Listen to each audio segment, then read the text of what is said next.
Assalamualaikum, Bu. Waalaikumsalam. Kami calon guru Tenggara mendapat tugas untuk mewawancarai beberapa orang kepala sekolah, salah satunya Ibu. Mohon maaf telah menyita waktu Ibu. Ada beberapa pertanyaan yang akan kami sampaikan kepada Ibu terkait masalah dilema etika. Sudah berapa lama Ibu menjabat sebagai kepala sekolah? Saya kepala sekolah di sini di SMP Negeri 28 Solo Selatan sudah menjabat masuk ke 8 tahun ya Pak ya. Iya, 8 tahun sejak 2017. Sekarang mungkin sudah 2 periode ya. Iya, 2 periode untuk menjadi kepala sekolah di sini. Sebelumnya saya berada di SMP 6 Solo Selatan yang berada di Bidar Alam. Di Bidar Alam. Oke Bu, 2 periode ya Bu. Ya. Tentu sebagai kepala sekolah Bu sudah banyak keputusan-keputusan dan kebijakan-kebijakan yang telah Ibu terapkan dalam menjabat sebagai kepala sekolah. Pertanyaan pertama ini Bu, selama ini bagaimana Ibu mengidentifikasi atau mengenal kasus-kasus yang merupakan dilema etika atau wujudan moral? Oke. Cara mengidentifikasi ya untuk dilema etika atau butuhan moral itu kita harus melihat bagaimana lingkungan keseharian ya, baik terhadap guru maupun terhadap siswa. Jadi kita bisa memantau keadaan-keadaan seperti itu. Namun untuk SMP 28 Selatan terhadap etika moral itu masih tergolong bagus ya, bagus. Artinya kita di sini adanya perbedaan agama juga ada di sini ya, perbedaan budaya suku banyak juga di sini. Jadi kami ini di sini memang ada rasa saling menghargai. Jadi tidak ada istilah minoritas dan mayoritas itu tidak diskriminasi ada ya. Diskriminasi terhadap sesuatu tidak ada. Jadi ibaratnya di sini karakternya bagus ya. Itu pun menunjukkan bahwa di rapor pendidikan kami di kebinekaan ya, yang dimensi kebinekaan itu tergolong sangat bagus. Ya Bu. Ini pertanyaan kedua ya Bu. Selama ini bagaimana Ibu menjalankan pengambilan keputusan di sekolah, terutama untuk kasus-kasus di mana ada 2 kepentingan yang sama-sama benar atau sama-sama mengandung nilai kebajikan? Itu ibaratnya begini, ketika kita menjalankan tugas, kepentingan itu semuanya ibaratnya kalau untuk sebuah pendidikan semuanya bagus ya. Tapi ketika terjadi double ya, artinya dalam satu situasi ya, kita harus bisa mengalihkan fungsi ya, mengalihkan fungsi terhadap wakil ya. Ibaratnya gini, pengambilan keputusan contohnya ketika kepala sekolah tidak ada, itu keputusan itu saya memang meninggalkan mandat terhadap wakil ya. Silakan diambil keputusan, ketika saya tidak ada tidak usah ditelepon saya, lakukanlah yang apa. Jadi saya memang memberikan sebuah mandat kepada mereka pun dalam proses pembelajaran menjadi seorang pemimpin nanti ya. Jadi kita harus bisa menjalankan 2 kepentingan, tapi kepentingan yang satu mana yang menjadi prioritas itu adalah yang maju kepala sekolah. Tapi yang prioritas hanya untuk kepentingan di sekolah itu saya memang mandatkan kepada wakil atau yang bisa dalam mengambil keputusan terhadap itu. Contohnya kalau masalah guru, tentang masalah jam pelajaran terjadi ada yang segala satu persoalan itu wakil kurikulum. Tapi kalau menyangkut kesiswaan nanti itu bisa wakil kesiswaan. Berarti diberikan tanggung jawab masing-masingnya. Ini pertanyaan yang ketiga ya Bu. Langkah-langkah atau prosedur seperti apa yang biasa Ibu lakukan selama ini untuk mengambil keputusan? Prosedur yang sering ya, yang memang kita harus lakukan itu adalah melalui diskusi ya. Melalui diskusi bersama Dewan Guru, melalui komunikasi dan menyangkut kepentingan. Contohnya kalau untuk kelas itu memang saya berdiskusi dengan para wali kelas.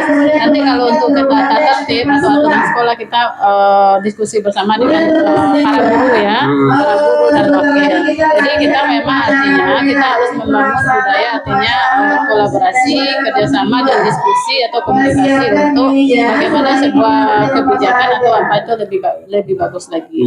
Bu. Baik Bu, pertanyaan selanjutnya Bu. Hal-hal apa saja yang selama ini Ibu anggap efektif dalam pengambilan keputusan pada kasus-kasus dilema etika ini? Oke. Kalau di SMP Negeri 28 Sulawesi Selatan, kalau menyangkut dilema etika itu masih dalam kategori kewajaran ya, atau kewajaran. Jadi kita tidak ada yang sifatnya yang contohnya gini, ini menyangkut persoalan siswa ya, masalah siswa contohnya yang merokok, yang ini itu tidak ada di lingkungan sekolah ini, ya. Jadi memang di sini dengan budaya saling menghargai tadi, jadi dilema etika dengan kategori tingkat tinggi itu tidak ada. Itu masih bisa, yang tingkat-tingkat standar itu masih bisa diatasi. Contohnya izin keluar lama atau cabut yang cabutnya tidak sampai keluar, tapi cabutnya mungkin malas belajar, tidur, itu yang bentuknya. Tapi kalau dilema etika yang dalam kategori bahasa-bahasa kotor ya, bahasa membuli, itu masih bisa kita atasi dan tidak ada, memang budaya seperti itu tidak kami lakukan. Setiap pagi anak sholat duha dengan membudayakan berdoa, dalam itu berzikir bersama. Anak itu memang ada feedbacknya terhadap karakter anak ini. Iya Bu. Ini Bu, pertanyaan selanjutnya Bu. Hal-hal apa saja yang selama ini merupakan tantangan Ibu dalam mengambil keputusan? Oke. Tantangan dalam pengambilan keputusan. Kalau tantangan, ibaratnya begini, ketika kita di awal tahun, kita kan sudah mempunyai program yang diketahui oleh semua guru ya, bahwa program ini gitu. Tapi dalam pengambilan keputusan terjadi yang tidak sesuai, nanti ibaratnya kita harus menyelesaikan dengan cara evaluasi setiap bulan. Itu pasti kami lakukan, bahwa untuk membuat sebuah pengambilan keputusan itu tidak hanya semata langsung oleh kepala sekolah, yang sifatnya masih bisa kita atasi bersama. Tapi yang bentuknya sifatnya yang memang harus kepala sekolah, memang saya putuskan sendiri. Contohnya begini, siswa itu sudah berkasus untuk sekian kali ya, sekian kali melalui proses perjanjian, melalui proses dengan orang tua, terjadi lagi peristiwa yang tidak kita inginkan. Itu memang saya statement anak, contohnya terhadap anak saya lakukan DO ya, saya lakukan DO untuk berapa hari, bukan DO ya, skor ya, skor untuk berapa hari. Mereka pun, kami kasih surat ke orang tua bahwa anak itu dalam keadaan skor, apapun peristiwanya kami panggil orang tua untuk datang sekolah. Orang tua pun memahami tentang hal tersebut. Jadi memang kedua belah pihak kita harus mengetahui. Ini pertanyaan selanjutnya Ibu. Enggak apa-apa Bu. Kebetulan ada 8 pertanyaan yang menjadi tugas kami. Pertanyaan selanjutnya, apakah Ibu memiliki sebuah jadwal tertentu dalam penyelesaian kasus dilema etika? Atau Ibu menyelesaikan kasus yang terjadi itu di tempat kejadian, atau memang memiliki sebuah jadwal penyelesaian yang Ibu tentukan mengenai sebuah kasus dilema etika yang Bu temui? Tadi saya sudah bilang bahwa untuk dilema etika di SMP Negeri 28 Sulawesi Selatan itu dalam tingkat masih kewajaran ya.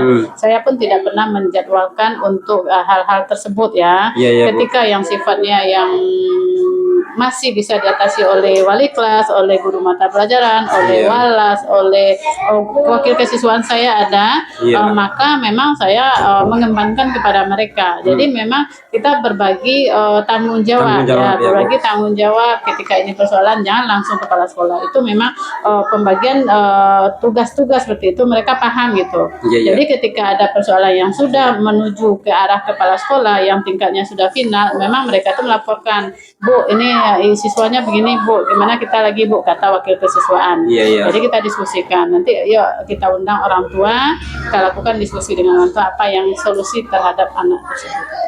Kalau seandainya Ibu bicara mengenai kasus tadi yang sudah tingkat lanjut, berarti yang berhubungan dengan Ibu, itu biasanya dijadwalkan atau memang dikondisikan saja Bu? Dikondisikan. Nah, ketika yang dilema etika itu kita tidak tahu kapan terjadi ya, kapan terjadi kan dilema etika itu, atau yang bentuknya perusakan atau moral itu kan Dia tidak terjadwal Tidak juga, terjadwal, iya, tidak iya, Bu. terjadwal juga ya. Kalau terjadwal iyalah. Jadi dikondisikan ketika jadwalnya mereka apa, Bu, ketika saya tidak ada nih, contohnya Bu, yang kemarin dalam perjanjian mereka itu melakukan lagi Bu, gimana kata wakil kesiswaan? Oke, Iya, iya. lakukan pengundangan orang tua, lakukan layangkan surat ke orang tua. Nanti biar Ibu yang ngapain. Jadi tidak ada istilahnya terjadwal, tapi Iya. memang dikondisikan Disesuaikan situasi. sesuai dengan situasi kondisi yang ada. Pertanyaan selanjutnya, Bu. Adakah seseorang yang selama ini yang membantu Ibu atau mempermudah Ibu dalam mengambil keputusan yang terkait dengan dilema ini, Bu? Oke. Kalau masalah itu yang membantu semua membantu ya. Semua, ya. Semua membantu. Tidaknya umpamanya saya ada wakil saya ini, wakil saya membantu tidak. Mereka tuh saling bekerja sama ya. Ibaratnya memang tupoksi mereka itu sudah jelas. Ya, sudah jelas mereka itu lakukan. Jadi ketika apapun bentuknya yang sifatnya arahnya ke wali kelas, nanti wali kelas berdiskusi dengan saya. Arahnya ke guru BK, nanti guru BK diskusi dengan saya. Arahnya ke wakil kesiswaan juga gitu. Jadi kita ibaratnya bukan hanya kepala sekolah saja yang membuat keputusan, dalam artinya tingkatnya kan level-levelnya sudah ada ya. Level atas itu baru terakhir kepala sekolah. Iya, Bu. Ini pertanyaan terakhir ya, Bu. Oke. Dari semua hal yang telah Ibu sampaikan, pembelajaran apa yang Ibu petik dari pengalaman Ibu dalam mengambil keputusan yang terkait dengan dilema ini? Pengalaman ya, Pembelajaran ya, Bu. ya pembelajaran yang saya ambil sewaktu saya jadi kepala sekolah ya, sewaktu jadi kepala sekolah, bahwa untuk mengambil keputusan kita tidak boleh membuat keputusan sendiri ya, bahwa keputusan di sekolah itu adalah sebuah organisasi yang dimana itu memang butuh komunikasi dengan bawahan ya, butuh komunikasi dengan bawahan. Jadi keputusan-keputusan kita ambil itu memang diketahui oleh orang banyak gitu ya, baik terhadap siswa, baik terhadap guru, baik terhadap wakil-wakil. Itu memang keputusan itu adalah keputusan bersama, bukan keputusan kepala sekolah. Kecuali mungkin ada keputusan kepala sekolah yang sifatnya darurat, itu memang saya putuskan sendiri ketika tidak terprogram. Bu, ini Bu, ketika saya ada di luar, Bu, ini Bu, lakukanlah. Nanti saya lewat telepon lakukan seperti itu. Oke Bu, jadi memang bisa diatasi oleh guru, bisa diatasi oleh wakil gitu. Jadi tidak seluruhnya hanya kepala sekolah. Memang keputusan terakhir memang di kepala sekolah, tetapi harus ada komunikasi dari bawahan kita. Baik Bu, terima kasih banyak atas waktu yang telah Ibu berikan. Mudah-mudahan SMP 28 semakin maju di bawah bimbingan Ibu. Mohon maaf Bu, terima kasih banyak. Assalamualaikum. Waalaikumsalam.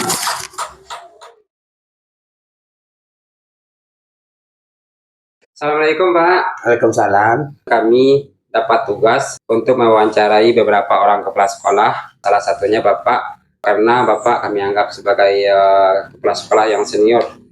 Amin. Jadi begini Pak, ada beberapa pertanyaan yang akan kami sampaikan, tapi terlebih dahulu saya mau bertanya kepada Bapak, sudah berapa lama Bapak menjabat sebagai kepala sekolah? Terima kasih. Alhamdulillah kami menjabat sebagai kepala sekolah ini sudah dua kali tahap. Dua kali tahap ya. Yang pertama kami menjadi kepala sekolah dari tahun 2004 sampai dengan 2017, dan kemudian dari 2017 sampai 2022 kami kembali dari guru. Dari 2022 sampai sekarang kami diangkat kembali jadi kepala sekolah. Jadi alhamdulillah sampai saat sekarang ini kami sudah menjadi kepala sekolah sudah 17 tahun. 17 tahun Pak. Ya, dari senior ya Pak. Alhamdulillah. Jadi selama Bapak jadi kepala sekolah pasti banyak keputusan-keputusan dan kebijakan-kebijakan yang telah Bapak lakukan. Alhamdulillah.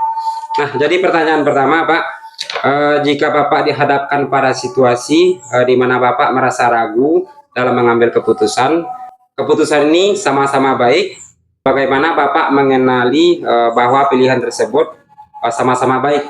Terima kasih. Jika kita merasa ragu dalam mengambil keputusan yang mana keputusan ini sangat sulit sekali, Jadi yang pertama sekali kami melakukan dengan cara menganalisa keputusan, kayak setiap keputusan yang akan kita ambil tersebut. Ya Pak. Ini pertanyaan kedua Pak. Iya, silakan. Bagaimana Bapak biasanya membuat keputusan ketika Bapak harus memilih antara dua hal yang sama-sama penting tapi sulit untuk dipilih? Biasanya dari setiap keputusan kita ambil tersebut, tentu karena keputusan tersebut tentu mempunyai manfaat dan mudaratnya. Jadi dalam ini kita harus menilai, kami harus menilai dulu mana yang lebih banyak manfaatnya daripada mudaratnya. Jadi dari banyaknya manfaat itulah yang keputusan yang kita ambil. Jadi dari segi manfaat. Iya, dari segi manfaat. Terima kasih Pak. Ini pertanyaan ketiga Pak. Biasanya apa langkah-langkah yang Bapak lakukan dalam membuat keputusan yang penting di sekolah? Selama ini yang kami lakukan, langkah-langkah yang kami lakukan dalam setiap mengambil keputusan, yang pertama sekali kita harus mengidentifikasi keputusan, informasi yang relevan dengan keputusan yang akan kita ambil. Yang kemudian kita mengumpulkan informasi-informasi dari pihak-pihak lain, dan ketika yang selanjutnya menentukan siapa saja yang terlibat dalam mengambil keputusan tersebut. Iya Pak. Selanjutnya Pak, menurut Bapak apa yang paling membantu dalam membuat keputusan saat menghadapi keputusan situasi yang sulit itu? Terima kasih. Ya.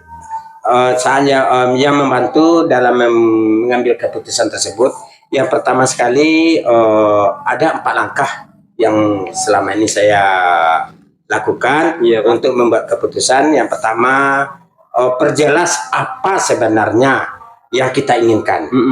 Itu. Yang kedua, selanjutnya jangan memilih sesuatu yang hanya karena kata seharusnya. Seharusnya, jangan ada kata harus begini, harus begitu. Jangan itu. Kemudian ingatlah bahwa saat kita sedang melakukan sesuatu itu berarti kita tidak melakukan apa-apa lagi. Jadi apa keputusan yang kita ambil, jangan keputusan yang lain pula dimasukkan. Itu maksudnya. Iya Pak. Dan kita harus berlatih menjadi tegas dalam menerapkan keputusan tersebut. Jadi konsisten ya Pak. Konsisten terhadap keputusan. Iya. Ini pertanyaan selanjutnya Pak. Iya. Apa saja tantangan yang paling sering Bapak temui dalam mengambil keputusan? Terima kasih.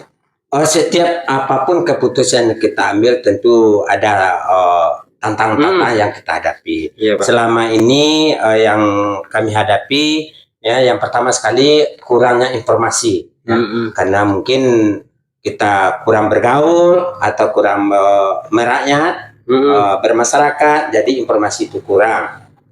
Yang kedua, yang selanjutnya adanya keterbatasan waktu, dalam melaksanakan dan mengambil keputusan tersebut. Kemudian adanya rasa ketakutan. Nanti kalau keputusan ini kita ambil, kita buat, apakah bisa terlaksana atau enggak? Itu tantangannya ya Pak. Kemudian pertanyaan selanjutnya Pak, apakah Bapak langsung membuat keputusan di tempat saat menghadapi masalah, atau biasanya Bapak butuh waktu untuk mempertimbangkan keputusan itu? Terima kasih. Itu kita dalam mengambil keputusan tersebut, kita lihat kadarnya. Pak.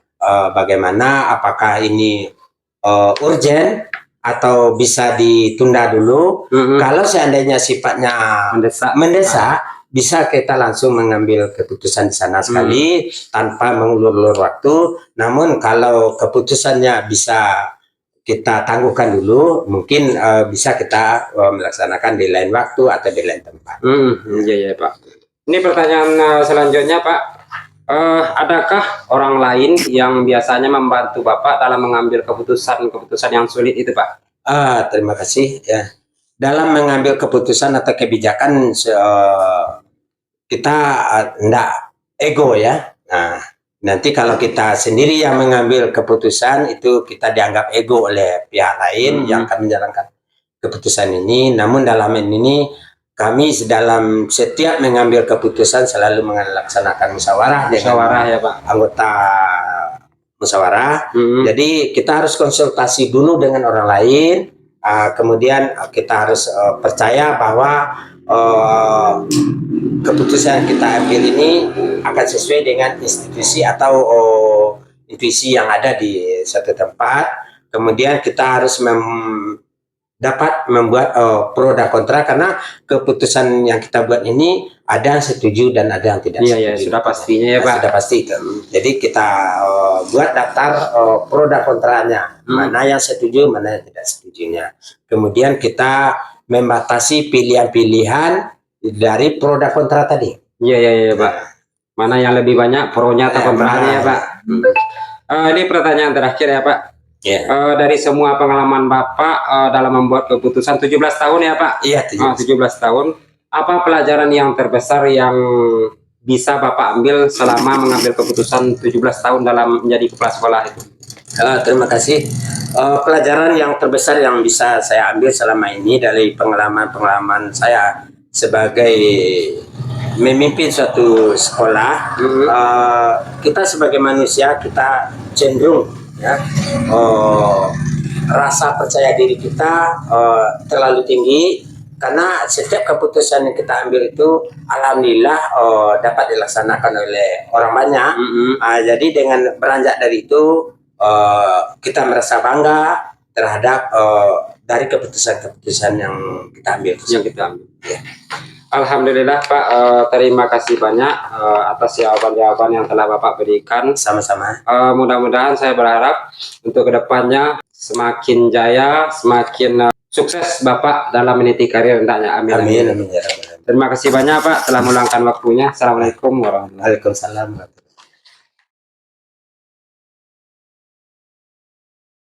Assalamualaikum Bu.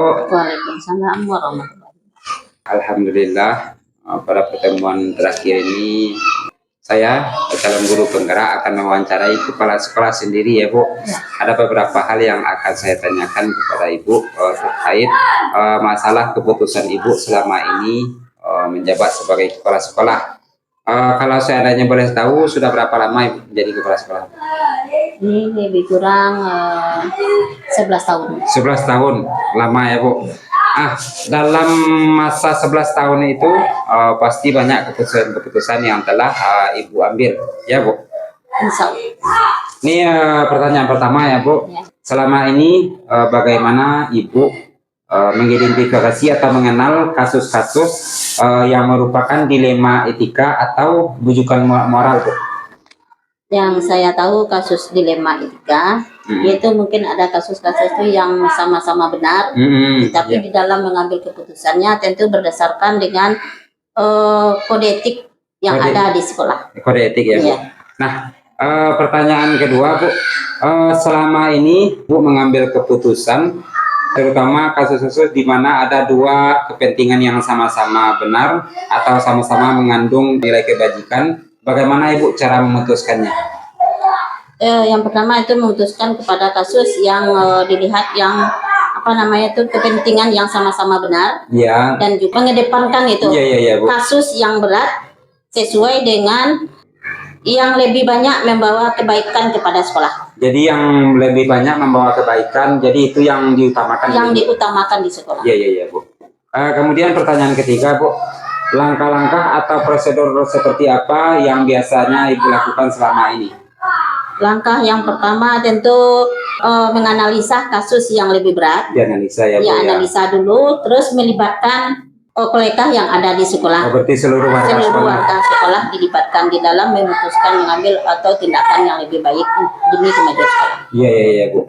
Berarti yang pertama dianalisa dulu, kemudian baru melibatkan pihak-pihak yang sekolah.